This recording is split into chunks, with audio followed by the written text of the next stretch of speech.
Exactly 90 days had passed since the night at the bistro. Amara had spent them in a state of suspended animation, her phone never more than an inch from her hand. She had turned down a dinner invitation from a charming architect her sister, Kelechi, had introduced her to, citing her commitment to Chidi's process. She was still his support system, or so she thought, sending him morning prayers and links to business grants. His replies had grown short, one-word answers that she excused as stress. She was a woman building a shrine to a man who had already burned down the temple. The truth didn't come from Chidi, it came from the glowing screen of a smartphone. Amara was sitting in her small but neat apartment in Yoba, the home of her generator, a constant companion. Her best friend, Somi, burst through the door without knocking, her face a mask of fury and pity. "Amara, drop whatever you are doing," Somi said, her voice shaking as she thrust her phone forward. "Look at Belenije weddings. Look at it now." Amara's heart hammered against her ribs like a trapped bird.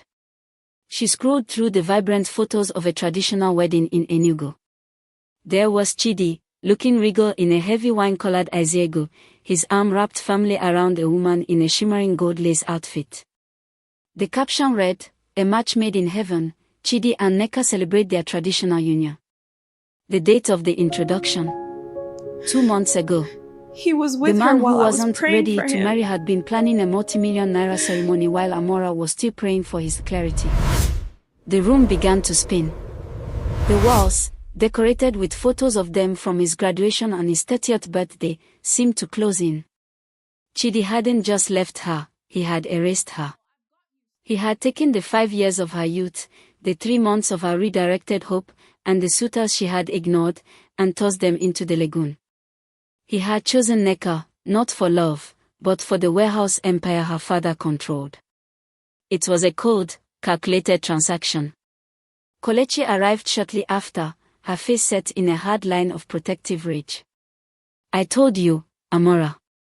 A man who says he isn't ready is just saying he isn't ready for you." The betrayal tasted like ash in Amara's mouth. She remembered the nights she went hungry so he could afford fuel for his car to attend important meetings. Those meetings, she now realized, were dates with Nneka.